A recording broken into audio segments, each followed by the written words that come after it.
Dentro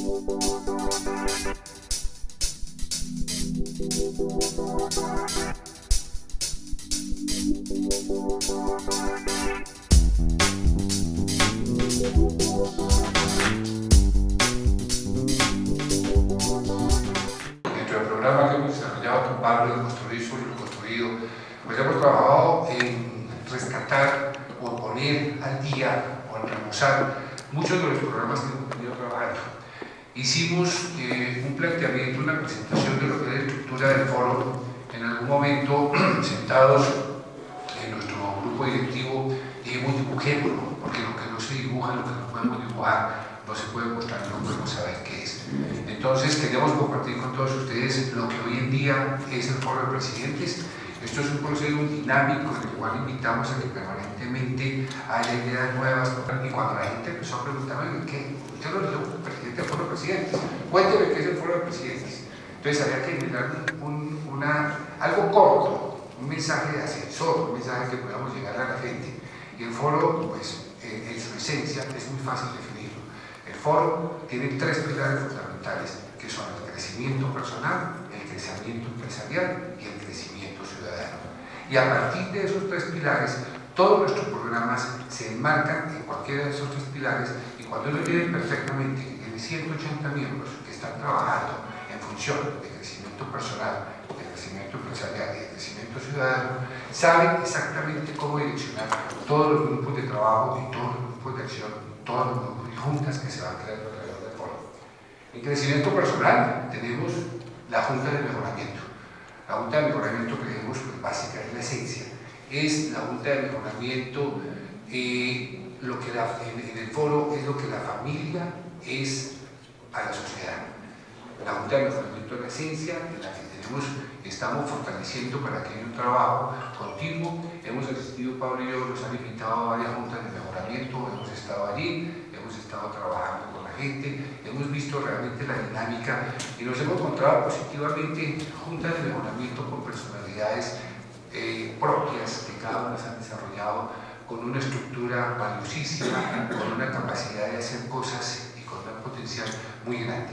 Eso tenemos que seguirlo trabajando y vamos a hacer una plenaria exclusivamente sobre juntas de mejoramiento con asesores, primero que todo para actualizar los sistemas tradicionales que venimos trabajando, y con asesores de innovación para ver qué temas de innovación le metemos a la junta de mejoramiento. En crecimiento empresarial, pues están las plenarias. Básicamente hemos estado trabajando entre dos frentes: el tema coyuntural, el tema del país, el tema de sociedad, el tema de lo que debe hacer el empresariado respecto al país, respecto a ciudad, que es un tema que definitivamente muchos miembros del foro lo reclaman. También hay muchos miembros del foro que reclaman el liderazgo, el tema empresarial, el hecho de reunirse, hablar del empresariado y hablar de este tema.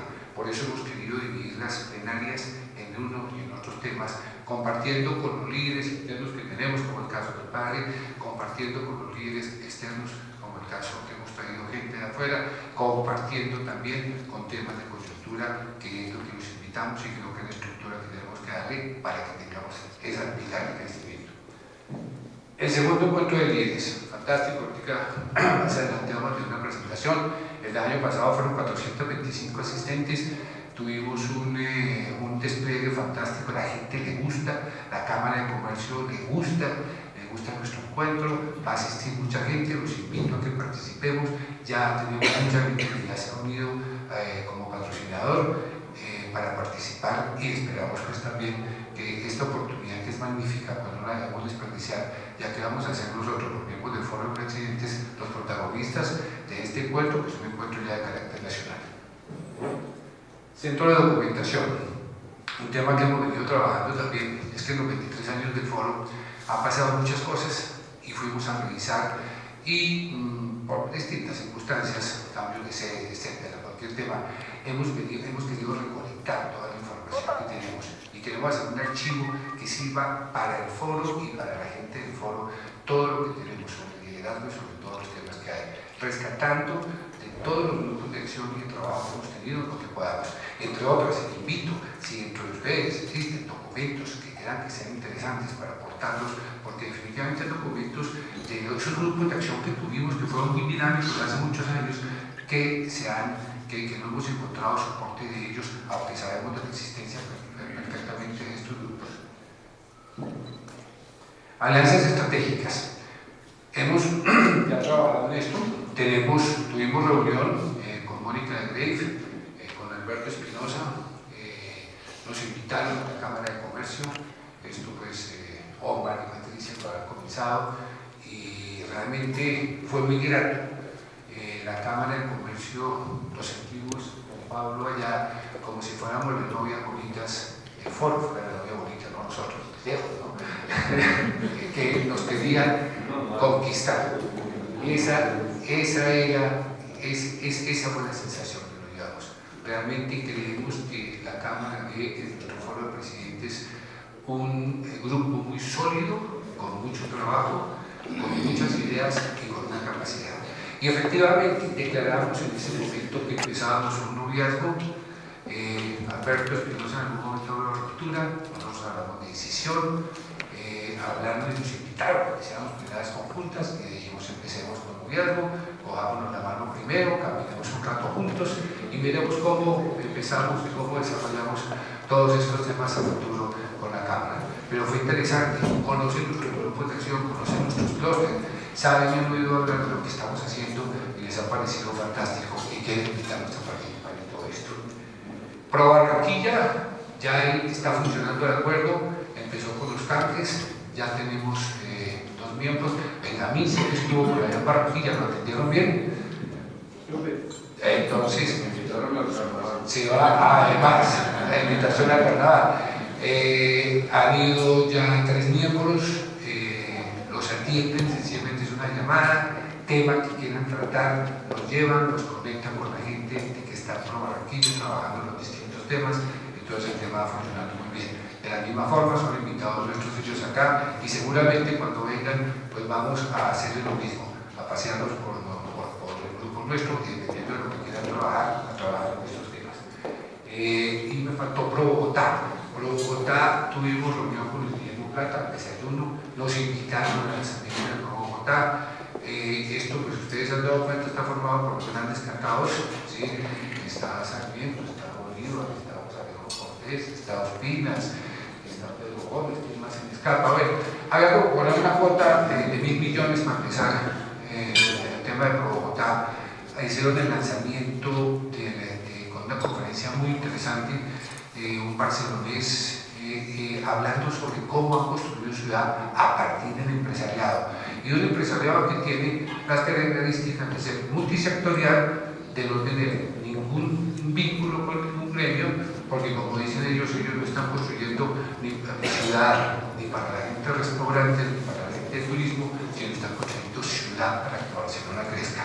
De esa misma forma se pasó un ejemplo en Nueva York, se pasó un ejemplo en Londres, de lo que se está haciendo. Y ese grupo que está apoyando esto se parece, cierto, que a nuestro foro. Entonces, obviamente, a Luis Guillermo le llamó muchísimo la atención lo que es el foro de presidentes y lo que puede hacer. Y allá nuestro patrimonio, nuestra cuota va a ser de pensamiento. Seguramente estaremos invitados. Nos preguntó sobre muchas de las cosas que hemos hecho y va a estar Luis Guillermo en el encuentro de líderes, va a ser un pequeño speech sobre el tema de Bogotá. En crecimiento ciudadano, entonces, aquí tenemos los grupos de acción. Grupos de acción que, si ustedes se acuerdan, los miembros antiguos del foro en una época fueron tan dinámicos y tuvimos tantos. Muy interesantes, estamos trabajando en eso. Y ahí están los clústeres, que son las cadenas productivas, y los grupos de acción de nosotros. Entonces, Clúster Bogotá, en este momento lo está manejando Alfredo Bogotá, Víctor Ángel, que está acá, Víctor. Estamos trabajando fuertemente en el tema, hemos tenido ya 4 reuniones y ya tenemos un programa para empezar a trabajar sobre eso y para sacar un producto. La invitación que yo hago y que hemos hecho en estos grupos de acción es que se genere un producto.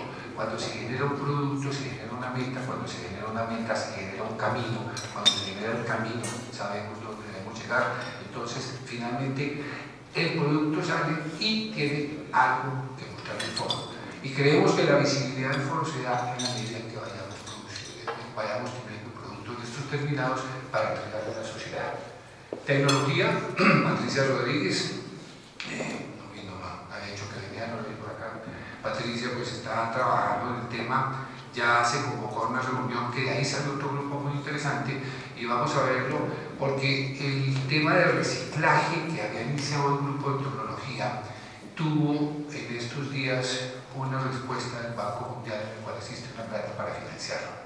Ese grupo lo trabajamos acá, ese tema se lo trabajó en el clúster, ese tema se empezó a salir y ya parece que hay unos recursos que lo que tenemos que hacer es saber cómo canalizarlos y cómo hacerlos para desarrollarlos a través del foro de presidentes, y el tema está en este momento en el Ministerio de las TICs. Les ha gustado muchísimo, estamos viendo a ver qué pasa con los cambios que se avecinan en estos días, a ver quién queda y quién está, pero el tema está supra del tema de gobierno, que creemos que el tema va a estar acá.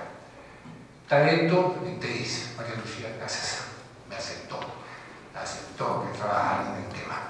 El tema, la viceministra nos convoca y ella dice: a Colombia llegan 1.600 municipios, caseríos, llegan redes excelentes con programas excelentes del Ministerio de las TICs, y llegan y no hay quien las maneje. No hay lo que dice coloquialmente el chino, los computadores. No hay el que haga las cosas. Los alcaldes cogen los computadores que les regalan y los guardan porque de pronto los dañan los niños y de pronto los dañan los profesores o se los llevan para su casa. Entonces, aquí hay una invitación, y este es un tema que se va a todo mundial. En Estados Unidos no hay en ingeniería de sistemas de la carrera que menos está. Parece que los muchachos creen que el hecho de que saben manejar muy bien un sistema no por eso lo desarrollan ni creen la necesidad de estudiar una carrera. Y por otro lado se volvió chino los computadores, que tampoco les gusta. Entonces empezó a tener como un nivel en la empresarialidad que no era bueno para él. Entonces eso ha alejado y nos invitan a reconstruir la carrera, a reconstruir el perfil, a que definamos qué es lo que tiene que ser una persona para poder llegar a esos 1.600 sitios y poderle dar a todo el país la información que hay. Un programa fantástico, nos hablaban, un programa de cine para ciegos, colgado en la punta de la red, un programa de aprenda a manejar computador para ciegos y otro aprenda a manejar computador para sordomudos. Porque están, y esos programas que estoy mencionando están hoy en día en 1.600 municipios y caseríos y no los saben manejar, más otra cantidad de programas que el gobierno ha llevado allá. Entonces la invitación es: produzcan un resultado, produzcan cuál es el perfil de la gente, invitemos a las universidades, a que las universidades en todos los campos lleguen y generen y hagan que, porque es distinto la persona que va a apoyar en Tenjo o en Bogotá o en el caserío de 100 habitantes. Entonces son personas de perfil distinto, personas tecnológicas, personas de alto nivel que tienen que llegar a apoyar a los alcaldes en este posicionamiento del tema de llegar con toda la información. Y a través de la información, pues si no que nos diga Mónica Leiva cómo es que se llega y cómo es que se educa y se dicta clases. ¿A cuántas personas de Molina? 30.000. A 30.000 personas al tiempo. Entonces eso es a través de eso. Y el gobierno les está invitando a participar en eso. María Lucía aceptó, está trabajando firmemente con la viceministra y estamos trabajando en eso. Construcción, también, estamos hablando ahorita, lo teníamos, el tema, el clúster de construcción fue creado hace 4 años, se desarrolló muy bien, después de eso pasa como con todos estos equipos, a veces se fortalecen cuando existe un programa, cuando existe algo, y aquí volvemos, estamos en el programa de reactivar. Esta óptica pasando por un periodo de hibernación, de pensamiento profundo, ¿cierto, Gabriel? Para poder sacar un producto. Responsabilidad social y empresarial, que venía hace rato trabajando con Daniel Suárez. Sí. Foro por la Paz. Así, hasta el momento es el nombre que le hemos puesto. Felipe también es el coordinador. Ya tuvimos una primera reunión y la idea es, y la inquietud es, política viene un proceso en el cual los colombianos nos vamos a ver abocados de la paz. Y es un proceso en el cual pues, hay 2 temas. Una cosa es conflicto, el posconflicto y la solución del conflicto, y el otro es el tema de la paz. Y obviamente tenemos que empezar a trabajar en los dos. El tema del posconflicto, cuál es el papel del empresariado respecto al posconflicto, y el tema de la paz, cuál es el papel del empresariado, porque es que después del posconflicto vendrá la paz. Y todos sabemos los que estamos aquí que la paz no es solamente firmar unos acuerdos, sino además de eso es educación, es salud, es oportunidad de trabajo, es comunicaciones, y en eso tenemos que empezar a generarlo y a tener aquí. Hubo alguna reunión, gracias a Manuel José, nos invitó a Manuel José Rivera a una reunión con la Confederación Colombiana de Municipios, tu cuñado, bueno, tú también trabajas por la paz, en la cual se empezó con unos temas, porque la paz es un tema que aquí la sufrimos, pero no vivimos el conflicto. Por allá en los municipios sí se vive el conflicto, entonces es mucho más fácil llegar y empezar a ver qué es lo que está pasando allá, porque aquí no lo vimos por el tamaño de la ciudad, porque por allá sí hay los problemas, es que no alcanzamos a llegar a ellos.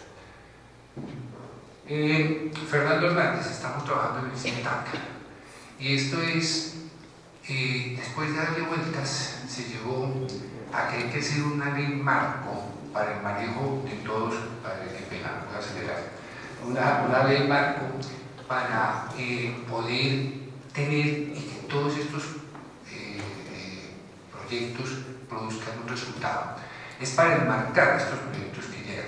Cada proyecto que se propone debe tener un funcionamiento, debe tener una reglamentación, debe tener un modelo a seguir precisamente para que ese proyecto no termine o en que se disuada el proyecto o en que el proyecto coja camino y de pronto ya no sea más del foro y sea para otra parte.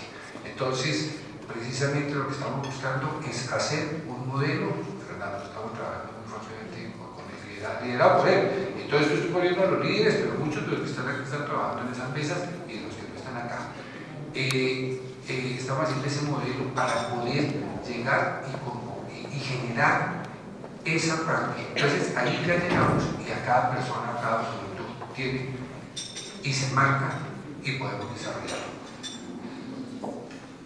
Escuela de Formación Empresarial, asociados con Occidente.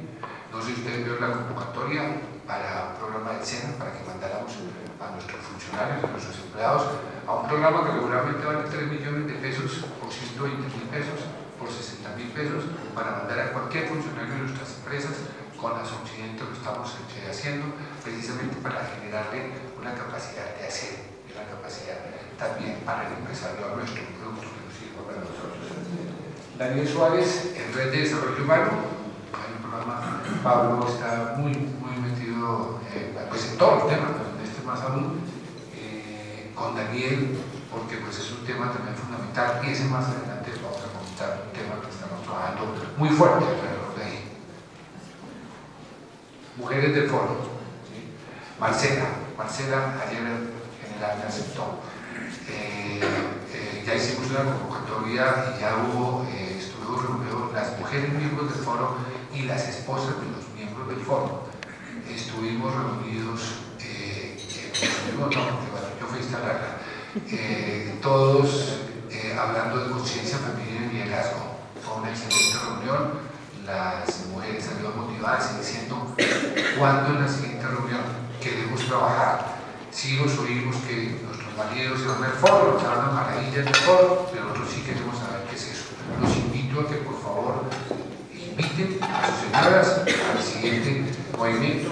Esto lo está manejando también Mariluz, la esposa de Pablo, y mi señora Beatriz.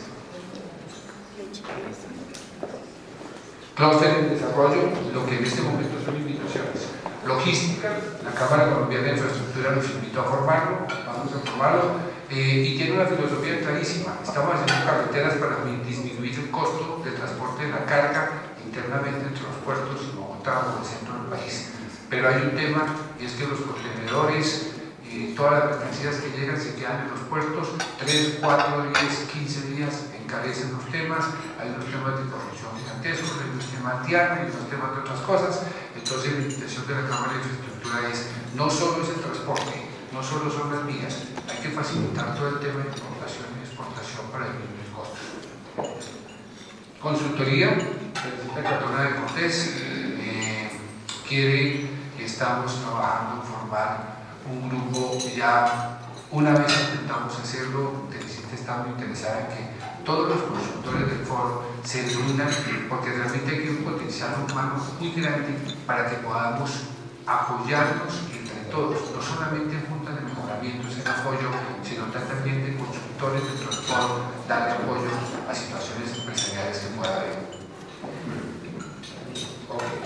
¿Qué más tenemos? La parte de las señales de video, lo que hoy en día estamos en Conec Bogotá, estamos en Competencia Productiva, estamos en la Escuela de Responsabilidad Social, en la Escuela de Liderazgo, en la Alianza Universitaria del Estado, en la Escuela de Formación Empresarial, en Parquesol, un programa en el cual participamos efectivamente dentro del foro. Eso es, amigos, lo que hoy en día tenemos, y eso es lo que hoy en día estamos trabajando. Esto es un programa en que los invitamos. Esto es como un club, lo decíamos en alguna reunión, en la cual hay piscina, golf, tenis, restaurante. Los invitamos a participar en cuál de todas estas actividades ustedes quieren estar. El padre José Humberto Peláez Pedrarica ha realizado los siguientes estudios: licenciado en Filosofía, magíster en Ciencias Políticas y PhD en Teología Moral de la Universidad Gregoriana de Roma. En sus 33 años de trabajo en la Javeriana ha ejercido la docencia, siendo reconocido como profesor titular de bioética. Es autor de 8 libros cuyos títulos son Derechos Humanos, un Dios solidario, Educar para los Derechos Humanos, Maquiavelo frente a una ética política inspirada en el cristianismo, Moral Sexual, un camino a la normalización y crecimiento, Diálogos informales sobre ética y valores, La palabra de Dios ilumina nuestras vidas, 3 tomos. Ha escrito más de 30 artículos sobre la ética y los valores, ha participado como conferencista en numerosos congresos nacionales e internacionales. Al mismo tiempo que ha estado dedicado a la docencia, a la investigación y a la difusión de los temas éticos, ha ocupado importantes cargos directivos. Fue decano del medio universitario en la Facultad de Teología y de Medicina. Ocupó la vicerrectoría académica en la Universidad Javeriana de Bogotá y en la seccional de Cali. Después de estar al frente de la rectoría de la Universidad Javeriana seccional Cali, fue nombrado rector de la Javeriana en febrero del 2014. Es un honor, padre, contarlo hoy como miembro del Foro de Presidentes, y es un honor tenerlo acá como conferencista invitado. Bienvenido, padre.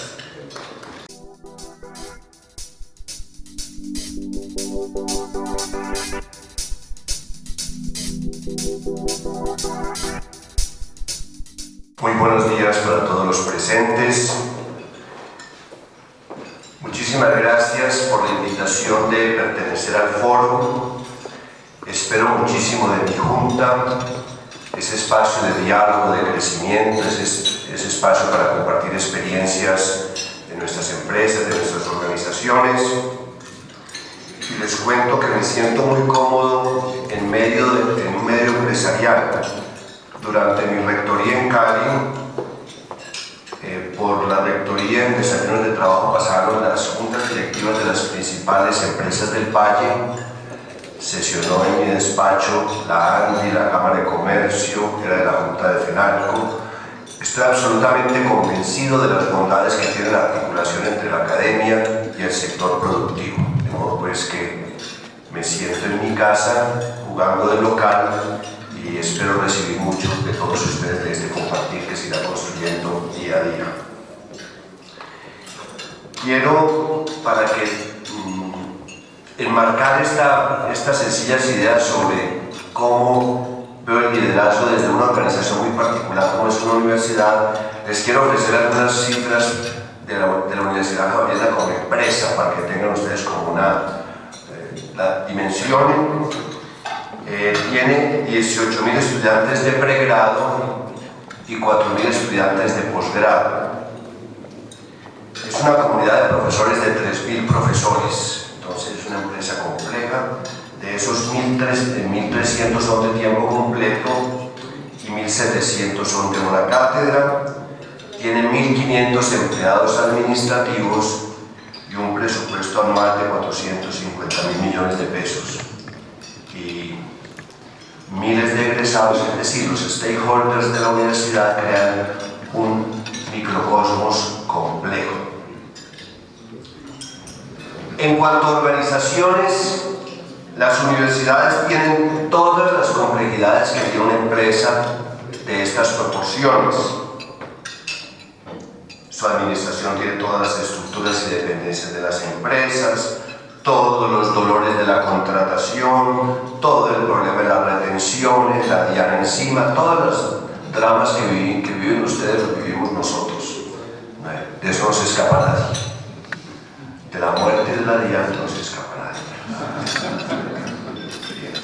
Ahora bien, tenemos un producto muy particular que nos da una especificidad, y el producto es el conocimiento, generarlo y transmitirlo. Imagínense ustedes la complejidad de tener 18 facultades que son como 18 gerencias muy diversas. Entonces, la diversidad de una universidad hace tremendamente compleja su administración.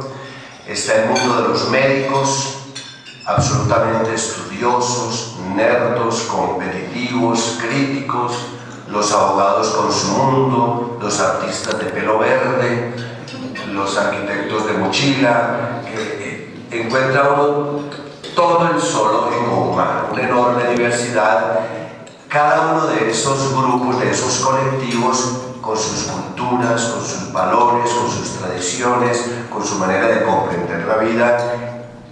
Toda esa orquesta hay que tenerla sincronizada para que la sinfonía funcione. Entonces tiene unas complejidades, unas particularidades a partir de la diversidad que le da ser un mundo universitario. En esta sencilla presentación que quiero tener con ustedes, no voy a seguir ningún modelo particular de liderazgo, ni ninguna escuela, ni ninguna teoría. Ustedes son fuertes en sus campos, conocen perfectamente bien estos temas. Lo que quiero compartir con ustedes son algunas reflexiones que provienen de 33 años de vivir inmerso en un mundo universitario en medio de esta fascinante diversidad. Yo diría que una universidad con 18 facultades es como un sistema solar con 18 planetas diferentes, cada uno con sus atmósferas y con sus condiciones muy distintas. Como marco conceptual voy a anotar simplemente un concepto que me sirva como de referencia, como hilo conductor, el concepto de competencias. Voy a desarrollar algunas de las competencias particulares que la experiencia me ha dado como necesarias para poder coordinar este tipo de este microsistema de planetas que son las facultades. Todos sabemos que las competencias se entienden como unas capacidades o unas habilidades integrales para identificar problemas, para interpretarlos, para resolverlos con idoneidad y ética, integrando el saber ser, hacer y el saber conocer. En esta conversación con ustedes voy a referirme a 6 saberes, a 6 competencias particulares que en ese mundo de la universidad considero interesantes poner en común, que tienen mucho que ver también con la gestión del día a día de las empresas que están aquí presentes con sus presidentes. Un primer saber, obvio, pero que tiene su pimienta particular, su sabor, es el saber escoger el equipo de trabajo. Esto es elemental, pero quiero darles a ustedes algunos elementos desde la perspectiva de esa empresa llamada universidad, cuyo producto es el conocimiento.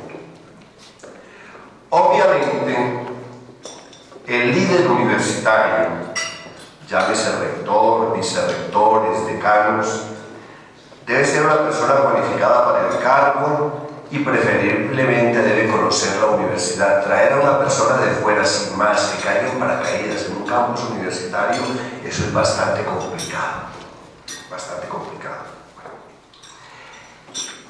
Una característica que uno debe tener en cuenta en este saber escoger el equipo de trabajo es escoger personas diversas, fundamental en el mundo universitario, y ustedes verán qué aplicación tiene para sus empresas. es fundamental que ese equipo que se construya alrededor del rector o de los vicerrectores o de los decanos expresen posiciones diversas, eso sí, siempre identificadas con los grandes propósitos misionales, identificadas con los grandes temas de la planeación. Las voces críticas, que muchas veces son incómodas para los presidentes de las empresas, para los rectores de una universidad, son absolutamente necesarias.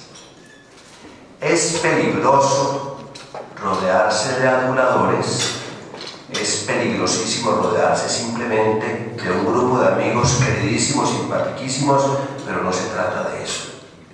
Equipos diversos, críticos que aporten. Les quiero contar entonces cómo es el proceso de escogencia de los directivos en la universidad, que puede ser interesante como experiencia empresarial. ¿Cómo se constituyen esos equipos? Es un sistema que combina la consulta popular y la decisión de las autoridades colegiadas y personales de gobierno. Tiene un momento democrático y tiene un momento monárquico, si se quiere. Conciliamos los dos sistemas. ¿Cuál es el momento democrático de consulta, entre comillas, popular? Se tienen reuniones amplias, por ejemplo, para escoger un decano. Para el nombramiento de un decano se reúne todo el colectivo de profesores, lo preside el rector, y ahí en esa reunión se explicitan entre todos, se construyen entre todos los grandes retos que tiene esa unidad, esa facultad, esa dependencia. Eso que se dice aquí se toma muy en serio porque constituye la hoja de ruta de esa facultad.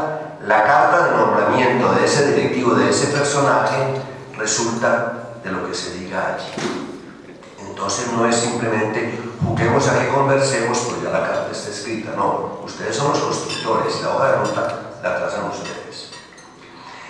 Después de en ese escenario colectivo no se mencionan nombres para evitar campañas y manipulaciones. Se pide, después de esa reunión, que postulen los nombres de las personas que consideran adecuadas para llevar a cabo eso que todos han dicho. Las postulaciones son individuales, al correo del rector. No aceptamos postulaciones colectivas. ¿Por qué? Porque las postulaciones colectivas, los abajo firmantes, eso tiene mucha manipulación. Llega a la oficina del compañero, mira, firmar la carta, pues que estamos proponiendo el nombre de fulanito de tal. Somos compañeros, qué jartera decir que no, pero yo firmo. Queremos evitar ese tipo de manipulación. Queremos que las personas, es una carta que se garantiza la absoluta confidencialidad, porque solamente la ve el rector y su secretario privado, ninguna otra persona tiene acceso a esa información. Tabulada esa información, se lleva esa lista al Consejo Directivo Universitario. Entonces, hasta ahí llega el momento puramente democrático. Se toma muy en serio, se llevan esos nombres a la Junta, al Consejo Directivo. Y allí se analiza desde la persona que tuvo más postulaciones, todos, y a través del diálogo con esa Junta se llega a una lista corta de 3 personas, 3, 4 personas. En esa reunión el rector preside y entonces la Junta le dice: rector, muévete entre estas 3 o 4 personas, todas ellas son idóneas, escoge, pero nos sentimos cómodos con cualquiera de esos nombres. Entonces, ¿qué hago yo? Invito a la rectoría a esos 3 o 4 candidatos y les digo: ustedes son las personas que tienen la confianza de sus compañeros, tienen la confianza del Consejo Directivo, de la Junta Directiva de la Universidad. Conversemos sobre la facultad. No se trata de un round, a ver pues cuál se luce más frente a nosotros. Digo, esto no es para que se destruyan acá y yo a complacerme con la sangre derramada, sino ustedes son los líderes. Ustedes son los líderes. Habrá que escoger a uno de ustedes, los 3 o 4 son excelentes. Entonces ustedes son el equipo que tiene que sacar adelante esto. Y empezamos a profundizar sobre los temas que salieron en ese conversatorio en el que ellos estuvieron, y ahí se afina todavía más la ruta de trabajo de la facultad. Y después se procede al nombramiento. Entonces, esa es una primera competencia, saber escoger a su equipo, tiene estas características de la cultura organizacional nuestra. En ese saber escoger a su equipo tenemos otro punto que me parece interesante compartirlo con ustedes. Ningún jefe nombra a su inmediato subordinado para evitar roscas. No queremos que llegue un decano con su cuadrilla inmediatamente. Entonces, ¿cuál es el sistema de nombramiento de los cargos? Tenemos como un piso de por medio. Entonces, si del vicerrector académico dependen los decanos, reportan a él, el vicerrector no nombra a sus decanos porque nombra a sus amigotes, no nos interesa eso. Los nombra el jefe de ese vicerrector, que es el rector, a través de este sistema que les he planteado. Como del decano dependen los directores del departamento y de carrera, ese decano no nombra a su cuadrilla, lo nombra el jefe que está inmediatamente por encima de él, conversando, dialogando, consultando. Eso tiene su sabiduría, es tratar, primero, evitar las roscas, y en segundo lugar, tratar de balancear las cualidades y las competencias que se necesitan para sacar adelante ese colectivo. Hombre, este decano tiene estas fortalezas, le falta esto, pongámosle a una persona que tenga estas características, que reequilibre y que ayude a balancear. Nos ha resultado sabio ese sistema de no escoger, de no nombrar al inmediato subordinado. Eso garantiza una objetividad y una libertad en los equipos. Primer saber, primera competencia, saber escoger al equipo. Otro punto interesante que quiero compartir con ustedes en ese liderazgo propio de nuestra cultura organizacional es saber presidir los cuerpos colegiados, saber presidir las juntas de la universidad, que son los consejos directivo, académico, en las facultades. En nuestra cultura organizacional, las políticas se toman por consenso, no por mayoría de votos.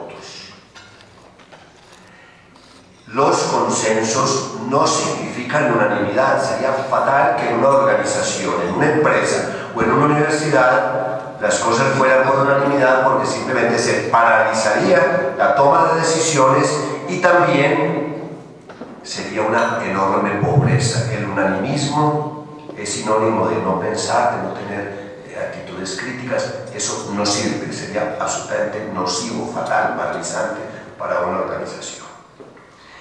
El consenso consiste en estar de acuerdo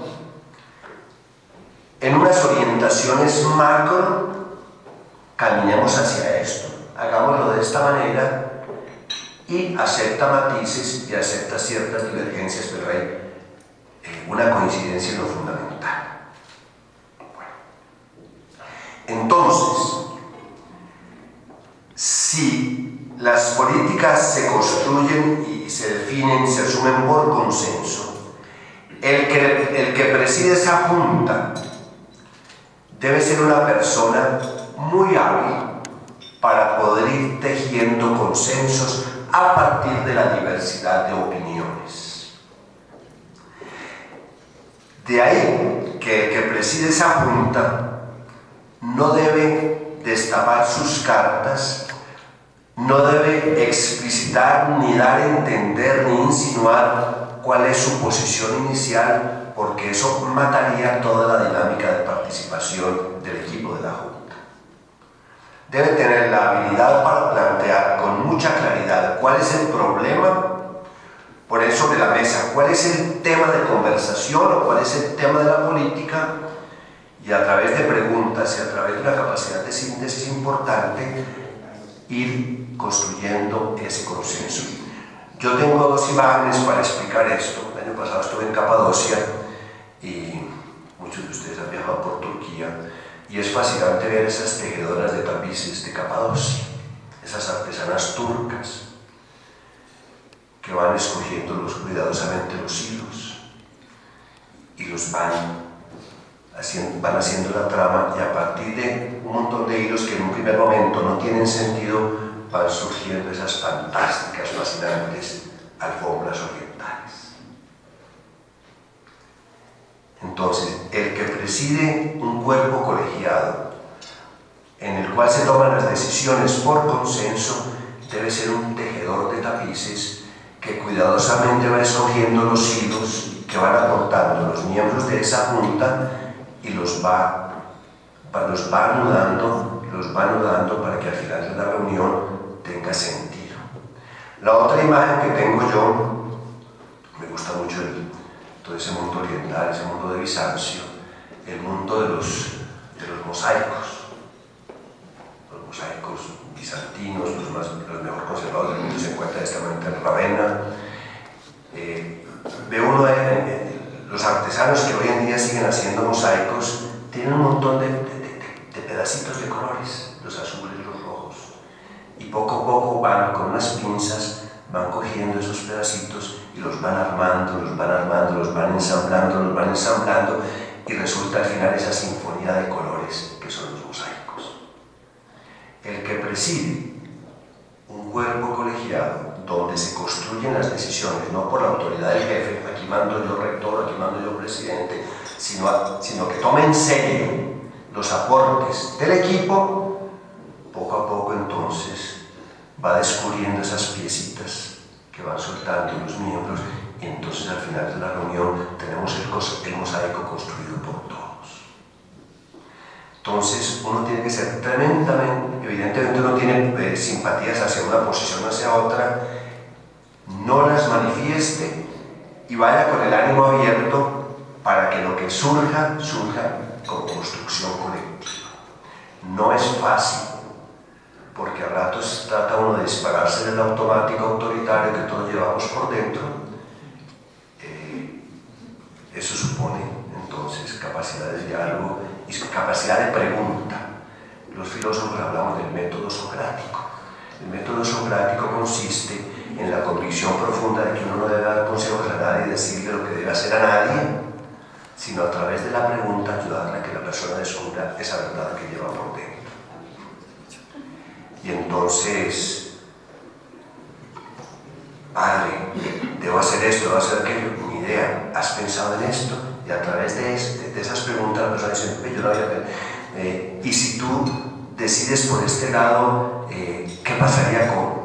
Yo no había pensado en aquello. Entonces, a través del diálogo socrático, la persona como que va ampliando el horizonte, va tomando distancia y va creciendo en objetividad. Entonces, el que preside un cuerpo colegiado donde las políticas se asumen por consenso debe tener habilidad que puede ser mayor o menor para, a través de las preguntas y del diálogo, facilitar la expresión de la diversidad y articularla en un todo armónico. Entonces, hasta el momento llevamos dos saberes. Saber escoger a su equipo de trabajo con estas particularidades, que sea diverso, que sea crítico, no rodearse de los amigotes y peor de los sapos que me dicen a uno, usted como es de inteligente, que idea está brillante si resulta que va implicada en la organización. Segundo, saber presidir los cuerpos colegiados a través de esa dinámica del consenso. Tercer saber, que me parece importante, y en un mundo, una organización como la universidad es fundamental, y yo creo que en el mundo empresarial esto que voy a decir tiene unas connotaciones interesantes, saber inspirar la identificación de los factores diferenciadores. Yo cada vez estoy como más metido en este cuento, en esta carreta de los factores diferenciadores. ¿Qué quiero decir con esto? Desde la Edad Media, todas las universidades hacemos lo mismo fundamentalmente. La Universidad de Bolonia, que es la primera, cumplió hace unos 20 años, cumplió 900 años de fundada. De modo que esta organización, que se llama universidad, desde la Edad Media hasta ahora, todas, así estemos en el ciberespacio, tengamos una infraestructura más espectacular, sea Harvard o sea la pequeña universidad regional, todas hacemos fundamentalmente docencia, todas investigamos, unas con mayor profundidad, otras poquito a poquito, pero dicen que dejar la investigación y de alguna manera procuran ofrecer unos servicios, una extensión a la comunidad. Entonces todas hacemos lo mismo.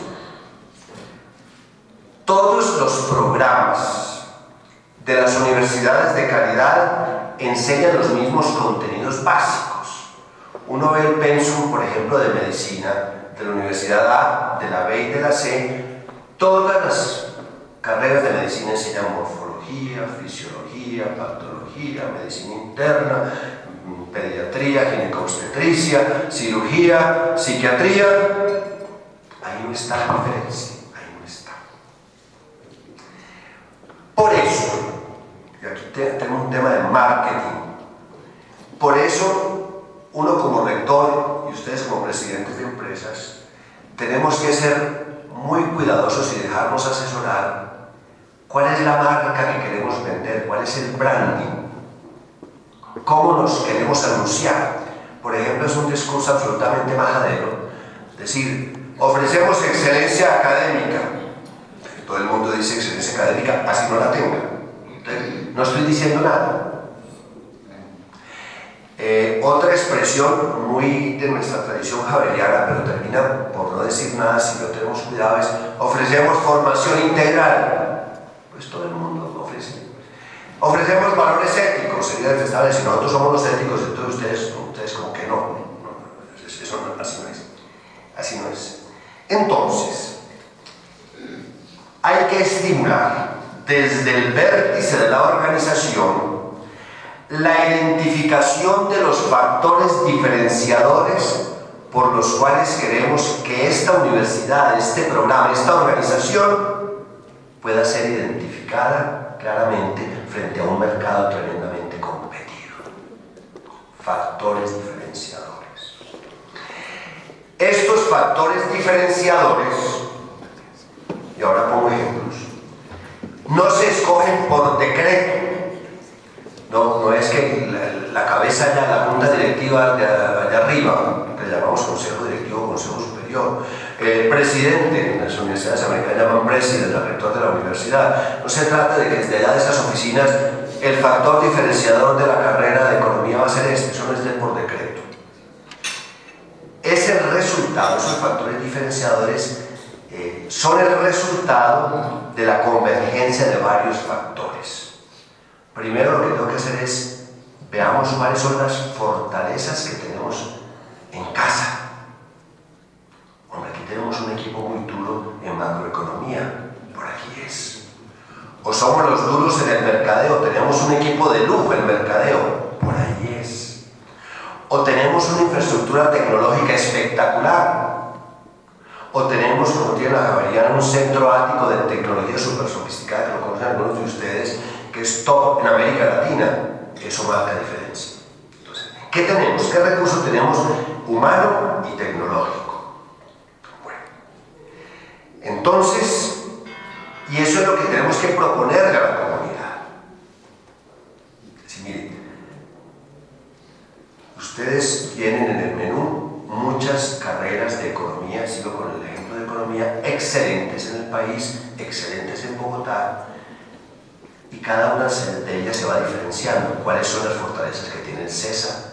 ¿Cuáles son las fortalezas que tiene la Sabana? ¿Cuáles son las fortalezas que tiene el Rosario, sus economistas y administradores? ¿Cuáles son las fortalezas y factores diferenciadores de los Andes? ¿Cuáles son las fortalezas que tenemos como Javeriana? Eso es fundamental para que el mercado pueda decir, estoy buscando un egresado con este perfil hoy, para que los padres de familia y los jóvenes también sepan escoger. Importantísima entonces esa reflexión. Entonces, por eso decía, esa tercera competencia, saber inspirar la identificación de los factores diferenciadores, convocar a los directivos de esa facultad, decir, bueno, vamos a reflexionar y pensar cuál es la marca, la huella que queremos dejar en este segmento de nuestros estudiantes. Por ejemplo, para nosotros es muy importante como Javeriana un factor diferenciador que vende bien, que es excelente marca, la red de 200 universidades jesuitas alrededor del mundo. Ese networking no lo tiene nadie, entonces dijimos, entre aquí y eso le permite conectarse con. Y así cada universidad tiene sus fortalezas, sus áreas. Aquí pongo el ejemplo de casa, pero cada una de las universidades puede decir cuáles son sus factores diferenciadores que los hacen importantes dentro del mercado, dentro del medio. Estas reflexiones sobre la necesidad de identificar los factores diferenciadores nos llevan a otra competencia, a otro saber para el liderazgo dentro de una organización compleja como es una universidad, que tiene que ver con la competencia, tema tremendamente sensible. Entonces, un cuarto saber es saber competir. Algunos expertos en mercadeo utilizan una jerga tremendamente agresiva. Es como si fuera pues entrenándose para un... yo de boxeo no sé nada, pero como para esas cosas espantosas, para un campeonato mundial, no sé, peso ligero, peso no sé, esas cosas. Algunos expertos en mercadeo utilizan un detestable lenguaje tomado de la jerga militar. Hablan del enemigo que hay que vencer, la información que hay que proteger, las posiciones que hay que conquistar. No sé, no me gusta ese lenguaje. Ciertamente, en la educación superior, como en todos los campos en que como presidentes de empresas estamos, se da una competencia dura. En el caso de las universidades, una competencia dura para atraer profesores y alumnos cualificados, para obtener contratos de investigación, para tener acceso a las becas internacionales, etc. O sea, la competencia es un elemento fundamental y además es una dinámica que pide excelencia y pide mejoramiento estupendo. En los últimos años, por decir cualquier cosa, 10 años, porque es un número absolutamente arbitrario, se ha dado en el mundo universitario una interesante evolución en cuanto a las relaciones interinstitucionales. Aunque competimos fuertemente en muchos campos, cada vez más las universidades colaboramos más entre nosotras. Presentaciones conjuntas en proyectos de investigación. Entonces se hace un consorcio de universidades colombianas, latinoamericanas, un socio europeo, un socio norteamericano. Eso está funcionando estupendamente bien. Nos estamos presentando conjuntamente en las ferias internacionales. El stand es Educación Superior en Colombia, absolutamente institucional. Hemos aprendido a hacer eso en conjunto. Estamos haciendo alianzas, por ejemplo, para hacer compras juntos, simplemente por el volumen, la capacidad de negociación que nos da, por ejemplo, empezar a conversar con X empresa de computadores, de software, etcétera, etcétera, y no estamos negociando con una universidad, sino para 2 o para 3, y eso ya crea unas situaciones interesantes de negociación. El flujo de información entre las universidades, ya eso es cosa compartida, las cifras sobre alumnos, las cifras sobre candidatos, presupuestos, en eso se ha avanzado muchísimo. Antes era misterio absoluto, ni idea, cada uno guardaba su información celosamente. En un mundo transparente, ese tipo de cultura de protección de datos, se protege otro tipo de datos, este tipo de las cifras y esas, no. Entonces, saber competir. ¿Cómo se plantea hoy la competencia? No se hace dentro del modelo guerrerista al que hacía alusión hace un momento, sino dentro de un modelo de factores diferenciadores y nichos específicos de mercado.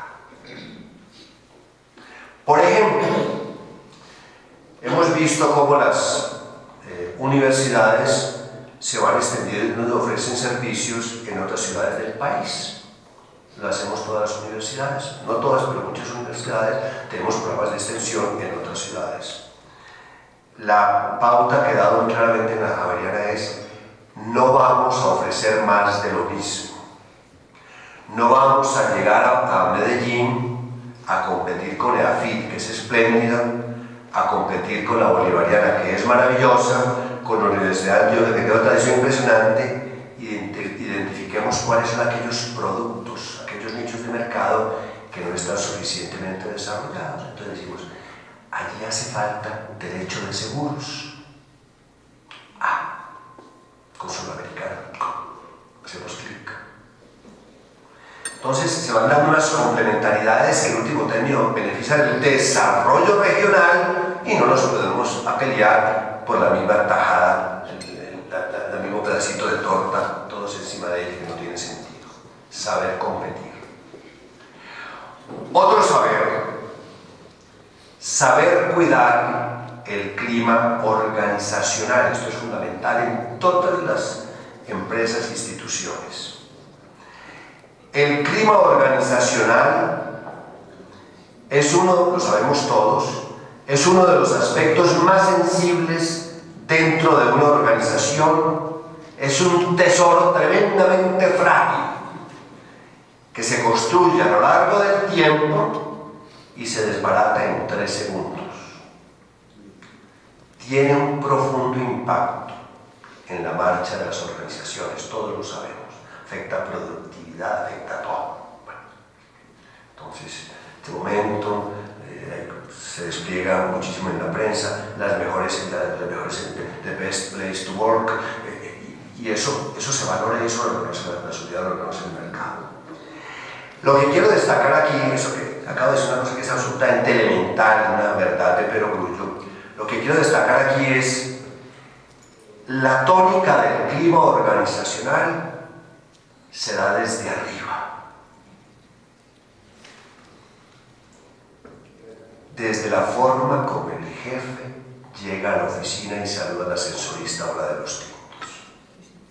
Detalles absolutamente majaderos, si quieren, pendejos, pero ese saludo, esa sonrisa amable da la tónica, porque resulta que se da un efecto de imitación en todos los niveles de la organización. Si el jefe llega como un reyesito, como un diosecito, entonces el que está, el de compra, se siente un diosecito de ahí para abajo, es igualmente detestable, antipático, despótico. Se replica el modelo. Entonces yo creo que esa delicadeza, esa finura en los comportamientos de la cúpula inmediatamente tienen un efecto cascada en toda la organización. Y esto se aplica no solamente en cosas tan simples como el saludo, el por favor, muchas gracias, cosas de simple urbanidad de Carreño, sino igualmente y sobre todo en la aplicación de las normas. Si existe una norma, son para todos. Y si existen estas políticas de sanciones, son para todos. Y si el vicepresidente de la compañía o el vicerrector, en mi caso, para todos. Entonces se da una tónica: esto es en serio, no hay discriminaciones, no hay diferencias antipáticas, jugamos todos con las mismas reglas, y esa tónica se da desde arriba.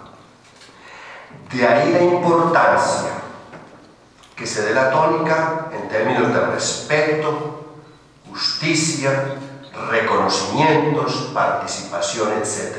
El clima organizacional resulta de todas esas actitudes que se van generando en el día a día de la organización.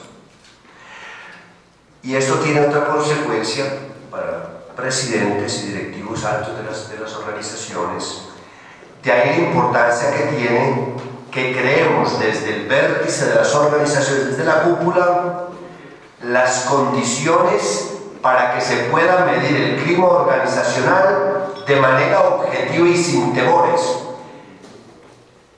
Mata la medición, los estudios de clima organizacional, que se llegue a filtrar: es que en esta dependencia, en compras, allá fulanito de tal, 2 personas dijeron que el jefe era detestable o era atravesado. Eso mata, porque la próxima consulta sobre clima organizacional nadie va a opinar, porque se sintieron denunciados, puestos en evidencia, y es como dar una patada a la lonchera, como se dice de manera coloquial. Entonces, hay que crear unos mecanismos que le den credibilidad a la medición del clima, garantice la confidencialidad de la información y la gente sepa que después de la medición sí pasan cosas. Y el sí pasan cosas yo prefiero enfocarlo no como medidas punitivas, sino como políticas de mejoramiento. Entonces, nos hicieron esta encuesta, nos pudimos expresar con libertad y resulta que aquí se están mejorando las cosas y tomaron en serio y se han hecho los correctivos, etcétera, etcétera. Bueno. Y llegó un último saber para que empecemos a conversar sobre esto. Saber respetar y promover la diversidad dentro de la organización. Como lo insinuó al comienzo, en una universidad cada facultad es diferente en sus metodologías, en su lógica, en sus sensibilidades, en sus vestimentas, en su manera de ver la vida, y lo mismo podemos decir a las organizaciones. Tenemos por segmentos, los que están en la bodega son distintos, no sé, cada uno de ustedes sabe perfectamente cómo es la estructura de sus organizaciones. Entonces, es muy importante que desde la cúpula de las organizaciones valoremos esa diversidad y evitemos comparaciones que generen rivalidad entre ellas. Valoremos esa riqueza de allá y no establezcamos en las competencias. En ocasiones es interesante poner a competir por logros, etc. Eso está bien, pero hay otro tipo de comparaciones absolutamente antipáticas y odiosas que en vez de favorecer el clima de colaboración van creando como resentimientos y fracturas dentro de la organización. La habilidad entonces del jefe, del líder, está en lograr que cada unidad, en su particularidad, se identifique con los grandes propósitos de la organización, se identifique, se apropie de los objetivos de la planeación institucional y el jefe logre que esa diversidad se articule y apunte y se dirija hacia esa meta común. Es muy peligroso, con esto quiero explicar lo que estoy diciendo, es muy peligroso que se generen subculturas al interior de las organizaciones. Es que como nosotros somos diferentes, entonces resulta, y a mí en la universidad lo siento, no es que como nosotros los abogados somos diferentes, entonces quien tiene que borracho aparte, y los médicos, todos son diferentes, todos se sienten diferentes. Y nosotros los científicos, los doctores en biología, que estamos allá dedicados a la biología molecular, entonces tenemos que ser evaluados distinto y tenemos un régimen laboral distinto. Entonces, hay que valorar las diferencias, pero no permitir que esas diferencias se conviertan en repúblicas independientes, sino desde ellas mismas generar unas dinámicas que le apunten a la diversidad. Entonces, sintetizo lo que he querido compartir con ustedes. Desde una experiencia de liderazgo en una compleja organización como es una universidad, ya que hay varios líderes universitarios, muchos de ustedes tienen experiencia docente, son altos directivos, presidentes de empresas, pero al mismo tiempo les gusta la docencia. Hay una serie de saberes interesantes. Un primer saber escoger el equipo, un segundo saber presidir los cuerpos colegiados, un tercer saber inspirar la identificación de los factores diferenciadores, un cuarto saber competir, un quinto saber cuidar el clima organizacional y finalmente saber respetar y promover la diversidad dentro de las organizaciones. Quería compartir estas reflexiones con ustedes y ahora conversemos y revisamos esto desde su perspectiva como presidentes de empresas en sectores muy distintos. Muchísimas gracias. Muy amable.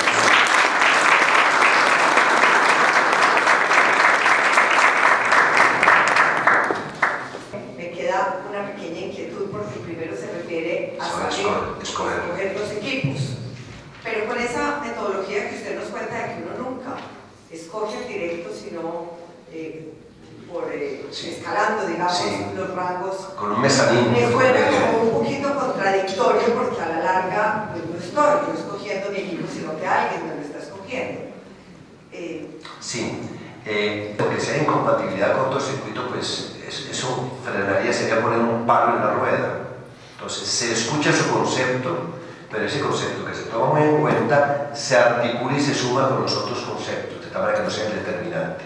Pero sí la compatibilidad es fundamental, porque qué tal pues con una persona ya, y con esta persona, yo hace 5 años tuve un agarrón espantoso, o estábamos en otra empresa, estábamos en otro escenario, y definitivamente aquí hay químicas que no. Bueno, pues entonces, se oye, pero no es definitivo, o sea, sí.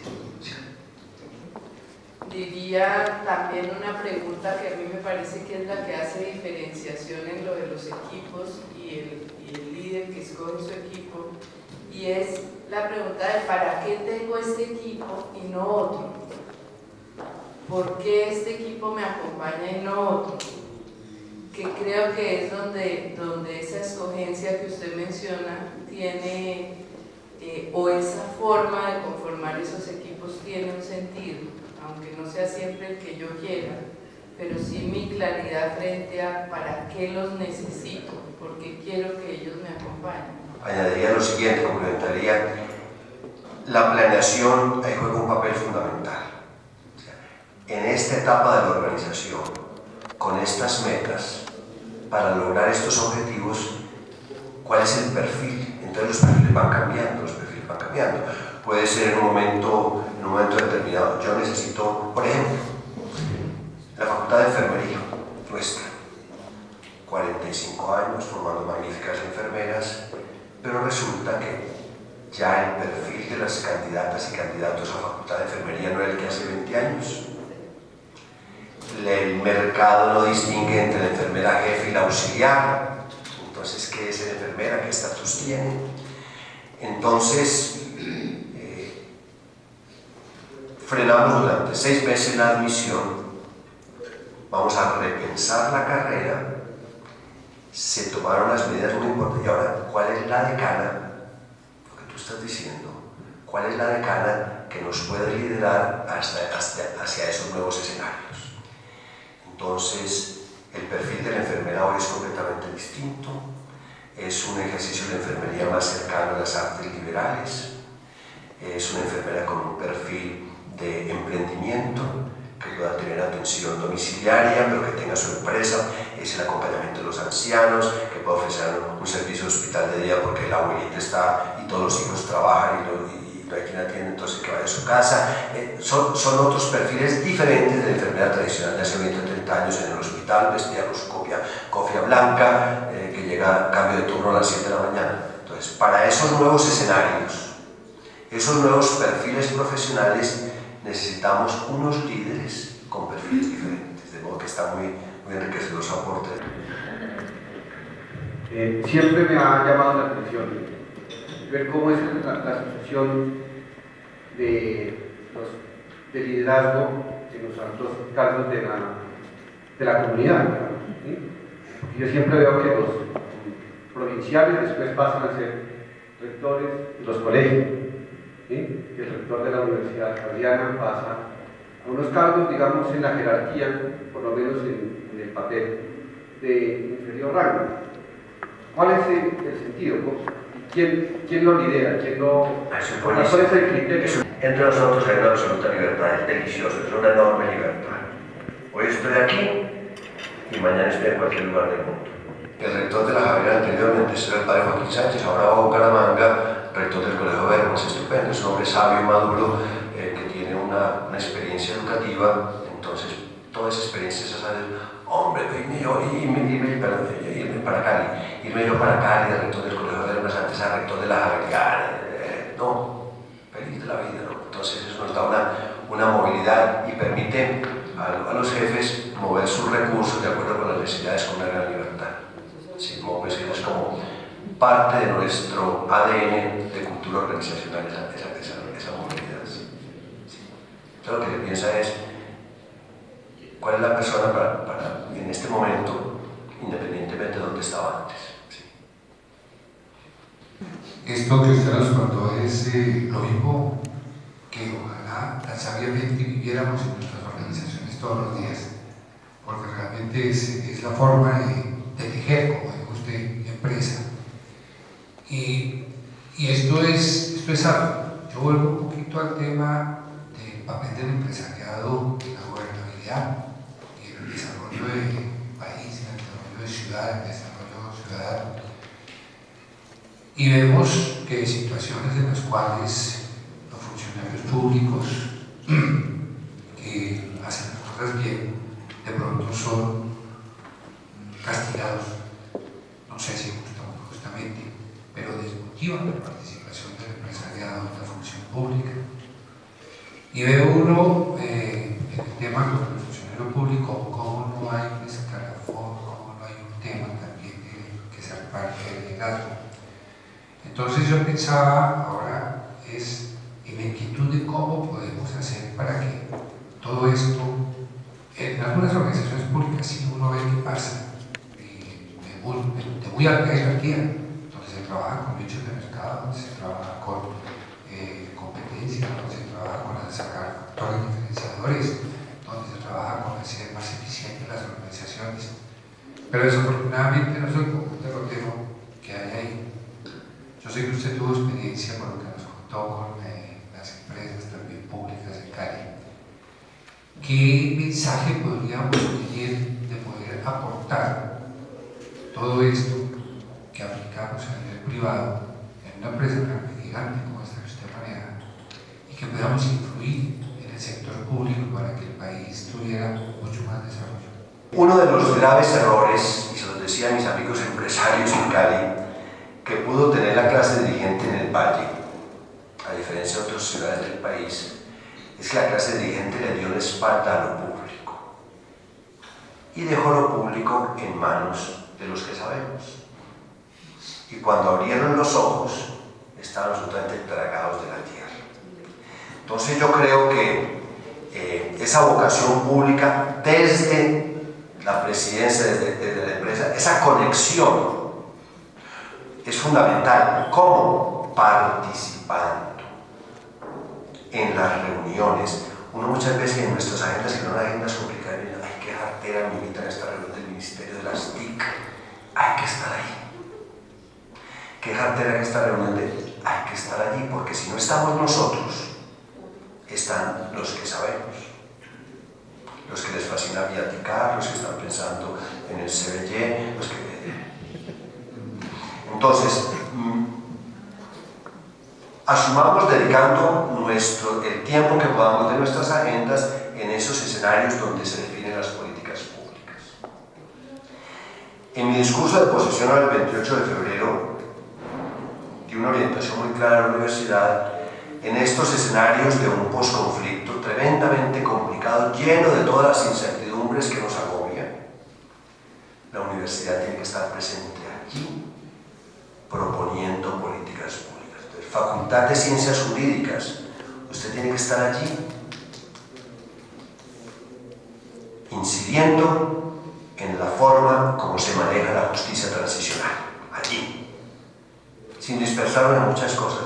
Facultad de Ciencias Económicas y Administrativas, el tema de hacer un país mucho más incluyente, todas las reformas muy de fondo que tiene que tener el sistema productivo del país, el tema del campo, por ejemplo, que es el punto primero de la agenda de La Habana, eso implica unas transformaciones del sector productivo gigantescas en el campo. Aportemos a las universidades de excelencia, aportemos a la formulación de políticas públicas de tal manera que la producción del país se oriente en términos de ser más competitivos, más eficientes, más incluyentes. Entonces yo creo que ahí tenemos una responsabilidad gigantesca, como empresas, como organizaciones, aportando, participando, no marginándonos, porque qué jartera esas reuniones, primero. Segundo, estamos tremendamente angustiados con los resultados de las pruebas PISA. Y cuando se comparan nuestros niños, nuestros jóvenes con los de Shanghai, con los de Singapur, etcétera, etcétera, el día y la noche. Miren, yo creo que hay, y eso lo he asumido yo como rector y como universidad con mucha seriedad, y estamos empezando a generar unos espacios.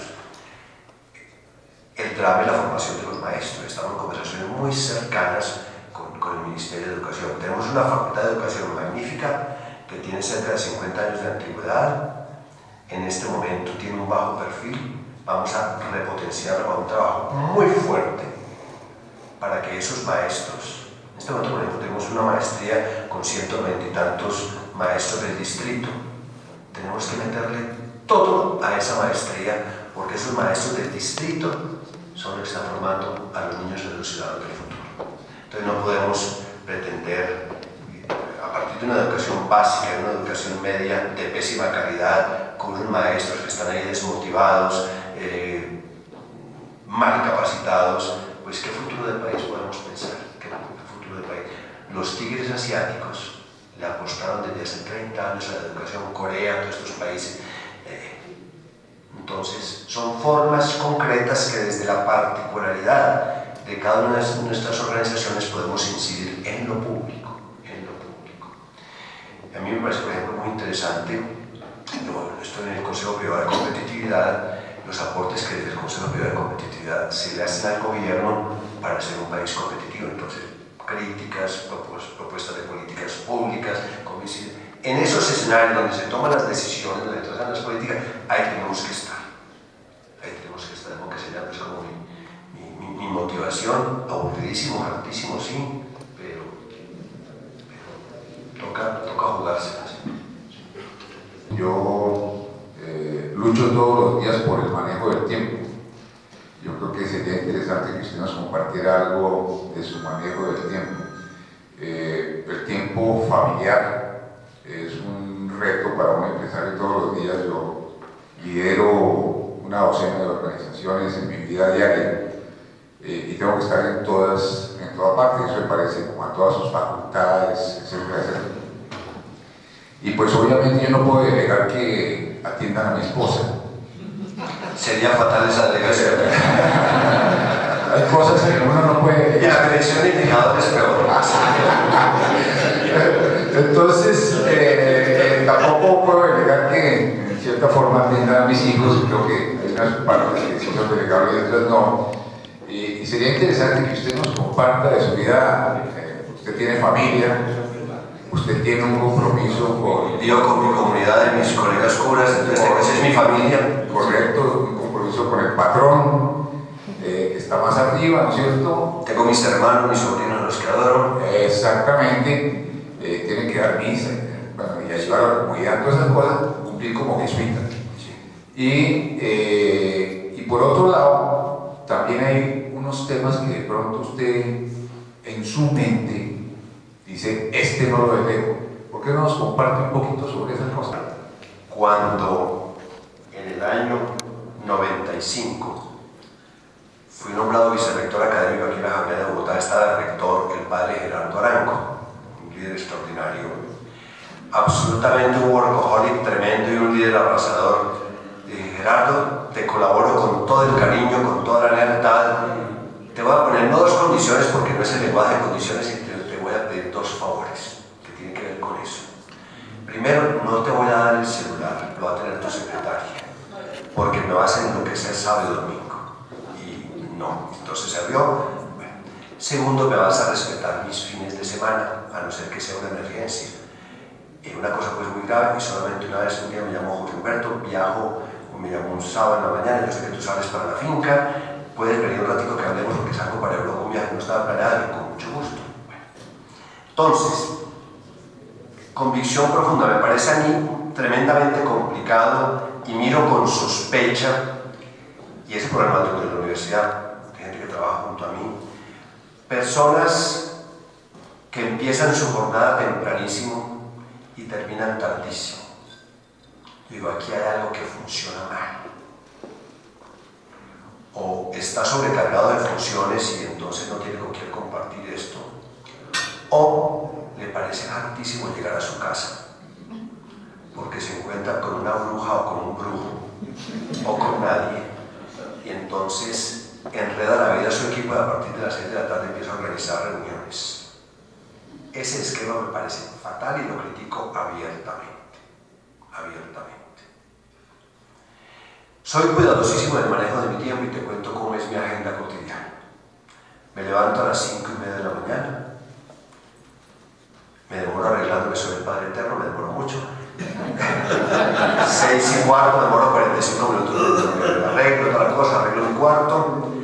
De 6:15 a 7 de la mañana hago oración, que es el encuentro conmigo mismo, el encuentro con Dios. Es un momento de interioridad delicioso. Delicioso, todos los días. Hoy me sacó aquí Carlos Alberto, entonces me descuadró la agenda. Usualmente a las 7 de la mañana celebro misa con mis compañeros, 5 o 6 celebramos, una visita de 20 minutos, cortica, devota. Empiezo rico, empiezo en paz. Desayuno y estoy en la oficina, sea faltando 10 para las 8 de la mañana. Salgo para la oficina, ya tengo mi agenda. Cuidadosísimo, tengo una magnífica secretaria privada para el manejo de la agenda, para no poder decir que sí, decir que no, para que no se monten, se crucen los compromisos. De las cosas más complicadas en estos cargos directivos es decir, ¿a qué voy y a qué no voy? Eso es y entonces se siente uno pésimo porque dice, yo quisiera estar en esto, pues llega un momento que uno dice, esto lo tengo que decidir sin dolor y sin duelo. Entonces, si estoy en esta reunión, no voy a estar en otra, yo voy a disfrutar y participar totalmente en esta. Entonces, ese tema del manejo de la agenda y no pretender uno estar en todas las cosas. Mi horario, suelo salir de la oficina hacia las 6:15, 6:30, llego a mi casa, que me queda cerquita, no tengo problemas de trancones, me queda 5 minutos deliciosos, soy bienaventurado, a hacer mi ejercicio. En Cali tenía un campus divino de 15 hectáreas, con ardillas, etc. Salía a caminar con mi perro labrador, Chocolate, y me ponía mis bermudas, mi pantaloneta, le comentaba las dificultades del día, el perro me miraba, batía la cola, estaba de acuerdo y guardaba absoluta confidencialidad. Aquí no tengo un campus de 15 hectáreas divino, como yo tenía 12 pavos reales sueltos en el campus, el club campestre más hermoso. Aquí tengo la carrera séptima, por supuesto que es damnificado. Entonces voy al gimnasio de la comunidad, hago mi banda y no tengo los pavos reales ni a mi perro, sino Animal Planet, pero bueno, ahí no hay más o menos. Mis animalitos ahí los veo por televisión, en DirecTV. Esa parte del ejercicio es fundamental para mi salud. Entonces, y mis fines de semana son para mí, para mis amigos, para compartir, un plan de un almuerzo de sábado delicioso, se van para la finca, es cuando uno organiza sus cosas, se dedica a sus hobbies. Tengo una magnífica colección de películas viejas que me encanta verlas, me encanta la literatura, la novela. Soy entonces muy cuidadoso en el manejo del tiempo, absolutamente obsesivo. Los velados empiezan a la hora que es, si son a las 7 de la noche, no es a las 7:05 de la tarde. Padre, que un ratico más porque hay trancón. 7 en punto. Como decía el otro, en mi casa todas las noches se hace el amor, a las 7 de la noche, esté yo o no esté. Entonces empiezan los velados a las 7 de la noche, en punto. Que falte el vicerrector tal, lo siento. Entonces va quedando en esa cultura. Empiezan las reuniones en punto y terminan en punto. Entonces son como pequeños tips, pero ese respeto de la vida privada de las personas, reuniones sábado, domingo, invadir la privacidad de la gente me parece absolutamente detestable. Como tampoco me gusta, dicen que la cultura japonesa es de mal gusto que los miembros de una organización tomen las vacaciones completas, es como falta de compromiso. No me gusta que la gente se quede en la universidad, padre, yo voy a trabajar 2 días más de mis vacaciones. No. Las vacaciones son con su familia, su descanso. Eso me parece que no es sano que se introduzcan estas costumbres en la cultura organizacional. Ese es como mi pequeño testimonio. ¿Sí? Y un manejo cuidadosísimo de la agenda. Y saber decir que no para que no se crucen los compromisos.